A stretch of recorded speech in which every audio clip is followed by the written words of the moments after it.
नमस्ते, हेलो, क्या हाल है? हिंदी समराइज्ड वीडियो नंबर 6 लेके आ गया हूँ मैं आपके साथ बात करने के लिए। पिछले 5 वीडियोस जो नए बनाए थे उनके बारे में बात करेंगे आज हम। सबसे पहले जो वीडियो बनाया था उन वीडियोस में से वो था एक वाक्य के बारे में, एक सेंटेंस के बारे में जो काफ़ी लोकप्रिय है, काफ़ी पॉपुलर है। डोंट जज, डोंट बी जजमेंटल। उस वाक्य के बारे में बात की थी हमने। काफ़ी पॉपुलर है, लेकिन विवेक का सही इस्तेमाल बिना किए हुए अगर हमने उन वाक्यों को फॉलो करना शुरू कर दिया तो दिक्कतें बढ़ जाएंगी। उस बारे में हमने पहले भी अलग अलग वीडियोस में बात की है। विवेक का मतलब क्या है? विवेक का मतलब है कि हम अपने अंदर और बाहर जो अलग अलग परिस्थितियां आती है उनमें सूझबूझ के साथ, बिना पक्षपात के, बिना बायसनेस के, जब समझने की कोशिश करें चीज़ों को और अलग अलग परिस्थितियों में क्या उपयोगी है और क्या उपयोगी नहीं है वो फर्क कर पाए, वो होता है विवेकवान होने का प्रयास।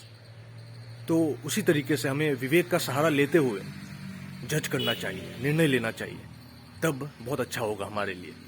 अगर हम बिना सूझबूझ के, बिना विवेक का इस्तेमाल किए हुए निर्णय लेंगे या जज करेंगे तो वो दिक्कत वाली बात हो जाएगी हमारे लिए। तो ऐसा नहीं है कि हमें जज नहीं करना है, हमें निर्णय ही नहीं लेना है। जज हमें करना ही होगा क्योंकि हमारा स्वभाव ऐसा है, हमें जज करना ही होता है, हमारी मानसिकता ऐसी है। जज करने में अपने आप में ना अच्छाई है ना बुराई है। अगर हम विवेक का सही इस्तेमाल करते हुए जज करें या निर्णय लें तो बहुत ही अच्छा है। अगर हम मिस जज करें, गलत निर्णय लें बिना सूझबूझ के, तब परेशानी बढ़ जाती है। उससे अगला जो वीडियो था वो था सेल्फिशनेस के बारे में, स्वार्थ के बारे में। सेल्फिशनेस का मतलब अगर अपने शरीर और मन के चंचल इच्छाओं की गुलामी है तो वैसा सेल्फिशनेस काफ़ी नैरो है, काफ़ी संकीर्ण है और वैसे संकीर्ण मतलबों से, अर्थों से हमें दूर रहना है सूझबूझ के साथ। और अगर स्वार्थ का मतलब स्वयं का अर्थ जानना हो, सेल्फ डिस्कवरी हो, तो वैसा सेल्फिशनेस, वैसा स्वार्थ बहुत ही व्यापक है, बहुत ही ज़रूरी है हम सबके लिए। अगर हमें स्वार्थी होना ही है, अगर हमें स्वार्थ रखना ही है, तो छोटे छोटे स्वार्थ रखने से अच्छा है कि हम व्यापक यानी कि ब्रॉडर स्वार्थ रखें, अपने आप को समझें और ज़रूरी कदम उठाएं अपने लिए और दूसरों के लिए। उससे अगला जो वीडियो था वो था नशे के बारे में, एडिक्शन के बारे में।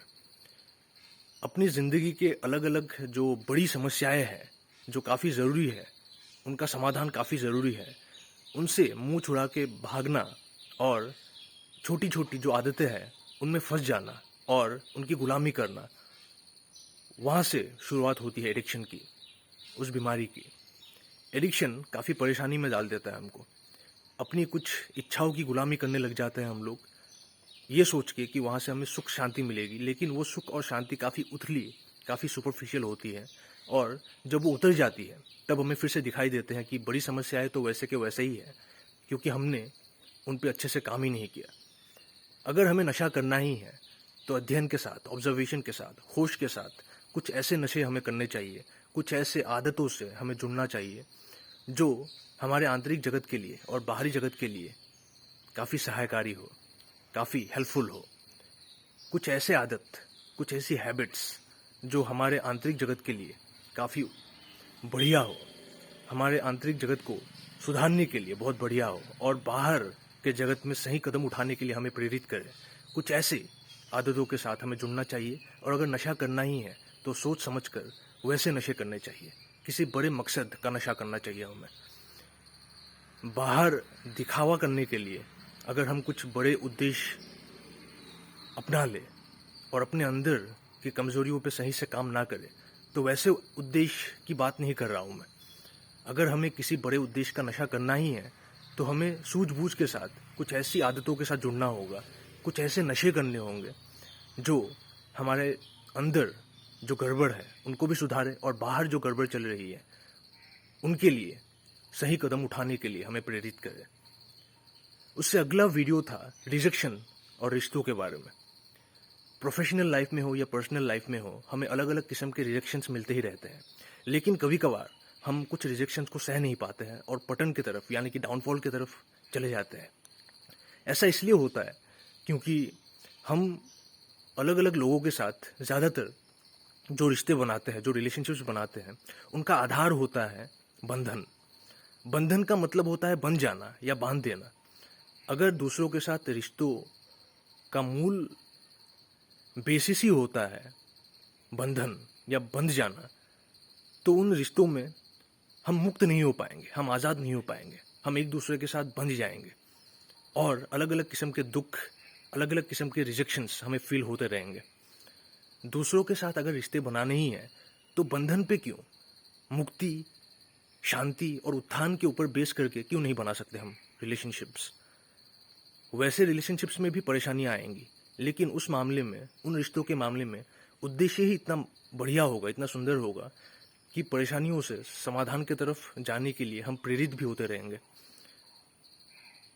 दूसरों से हम जो रिजेक्शंस पाते हैं उनसे ज़्यादा बड़ा है वो रिजेक्शन जो हम अपने आप के साथ करते हैं। जब भी हम अपने अशांति के लिए, अपने दुख के लिए कई कदम उठाते हैं, कुछ ऐसे काम करते हैं, कुछ ऐसे रिश्तों में बन जाते हैं जो हमारे आंतरिक शांति के लिए हानिकारी है, तब हम अपने आप को बहुत बुरी तरीके से रिजेक्ट करते हैं। उस रिजेक्शन के बारे में हम कब बात करेंगे। हमें अपने और दूसरों के आंतरिक शांति, मुक्ति और उत्थान के उद्देश्य से रिश्ते बनाने चाहिए, दूसरों के साथ और अपने खुद के साथ। तभी हम अगर परेशानियां पाएंगे भी तो उनमें से निकल जाने का रास्ता भी पा लेंगे। उससे अगला जो आखिरी वीडियो बनाया था वो था आत्महत्या के बारे में, जो काफ़ी संवेदनशील, काफ़ी सेंसिटिव टॉपिक है। आंतरिक जगत का बिना ख्याल रखे हुए, आंतरिक जगत में जो हलचल चल रही है, जो परेशानियां चल रही है, उनसे त्रस्त होकर जब हम अपने शरीर को नष्ट कर देना चाहते हैं, उसे आत्महत्या कहते हैं। वो तो ऐसी बात हो गई कि एक मोबाइल में जो ऑपरेटिंग सिस्टम है, जो सॉफ्टवेयर है, परेशानी उसमें है, लेकिन हमने उस सॉफ्टवेयर को सुधारने से अच्छा ये समझा कि क्यों ना मोबाइल को ही तोड़ दिया जाए। उससे क्या होगा, ना सॉफ्टवेयर ठीक हो पाया, ना मोबाइल रहा। उससे अच्छा था कि हमने मोबाइल को बिना तोड़े हुए, मोबाइल को बिना नुकसान पहुंचाए हुए, उसके अंदर जो सॉफ्टवेयर था, जो ऑपरेटिंग सिस्टम था जिसमें परेशानियां थी, उसके ऊपर सही तरीके से काम करते, उसको ठीक करने के लिए। ठीक उसी तरीके से हमारे आंतरिक जगत में जो दुख, कष्ट, जो परेशानी है, उनके ऊपर समझबूझ के साथ, अध्ययन के साथ या दूसरों से ज़रूरी सलाह लेते हुए, चिकित्सा लेते हुए अगर हम ख्याल रखते, बिना अपने शरीर को कष्ट पहुंचाए, बिना अपने शरीर को नष्ट किए हुए, तब अपने आंतरिक जगत को भी हम सही कर पाते और अपना शरीर भी ठीक ठाक रहता। अपने शरीर को नष्ट कर देना ये सोचते हुए कि उससे आंतरिक जगत में जो हलचल है, जो परेशानियां हैं, उनसे हम मुक्त हो जाएंगे, वो काफ़ी गलत एक उदाहरण है, एक गलत एग्जाम्पल है। अपने आंतरिक जगत को जानना, समझना, ज़रूरत के हिसाब से दूसरों से मदद लेना और सबसे ज़्यादा अपने साथ एक बढ़िया दोस्ती निभाना, ताकि खुद अपना ख्याल रख सके, चाहे दूसरे हो या ना हो। वो होता है एक रास्ता जिससे हम खुद को समझते हुए, अपने आंतरिक जगत को समझते हुए अपने समाधान के लिए कुछ कर पाए। आत्महत्या अगर करना ही है हमें, तो अपने अंदर जो डिस्ट्रक्टिव टेंडेंसीज है, ध्वंसात्मक तत्व है, उनकी हत्या करनी चाहिए हमें। अपने आंतरिक जगत को संभालना चाहिए हमें। जहाँ से भी उचित मदद मिले वहीं से लेना चाहिए हमें, और खुद अपने साथ खड़ा होना चाहिए जब भी ज़रूरत हो तो। इसी तरीके से हमने 5 वीडियोस बनाए थे जिनके बारे में आज हिंदी में हमने बात की। इसी तरीके से अलग अलग वीडियोस अलग अलग विषयों में बनाता रहूँगा मैं, और इसी तरीके से हिंदी समराइज्ड वीडियोस भी बनते रहेंगे। बहुत बहुत धन्यवाद।